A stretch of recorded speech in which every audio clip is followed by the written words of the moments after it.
Assalamualaikum dan selamat sejahtera kepada semua penonton. Tajuk video ini akan membincangkan topik berkaitan isu alam sekitar iaitu hujan asid. Hujan asid ialah hujan yang terbentuk apabila sulfur dioksida dan nitrogen dioksida bertindak balas dengan air, oksigen dan lain-lain bahan kimia di ruang atmosfera. Tindak balas ini akan menghasilkan pelbagai kompaun berasid seperti asid nitrik dan asid sulfurik.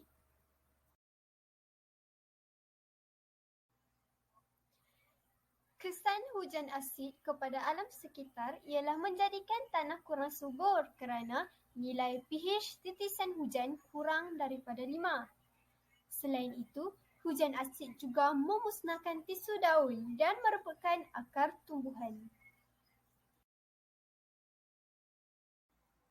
Disebabkan hujan asid yang turun, tahap keasidan air akan meningkat sekaligus mengurangkan populasi plankton yang menjadi sumber makanan ikan di sungai. Rentetan daripada akibat tersebut, ia mengganggu rantai makanan dan dapat menyebabkan kematian organisma di habitat tersebut. Kesan-kesan yang dinyatakan sebentar tadi menyebabkan keadaan alam sekitar kita makin memburuk. Kita akan kehilangan pokok hijau dan pupusnya spesies haiwan yang mengimbangkan ekosistem. Jadi, ketahuilah mengapa tindakan kita boleh menyebabkan hujan asid ini berlaku. Hal ini disebabkan pembebasan gas-gas bahan pencemar ke ruang atmosfera. Tindakan kita iaitu manusia yang sering menggunakan kenderaan persendirian berbanding mahu berkongsi kereta ke tempat kerja meningkatkan pembebasan gas karbon monoksida dan gas nitrogen oksida ke udara.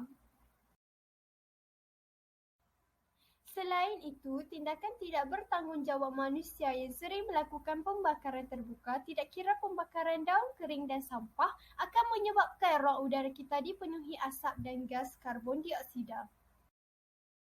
Oleh itu, setiap daripada kita bertanggungjawab dalam memastikan alam sekitar sentiasa bersih dan selamat untuk keselesaan manusia dan generasi akan datang. Alam sekitar tidak akan tercemar jika manusia yang hidup di muka bumi ini sendiri mengamalkan amalan melestarikan alam sekitar.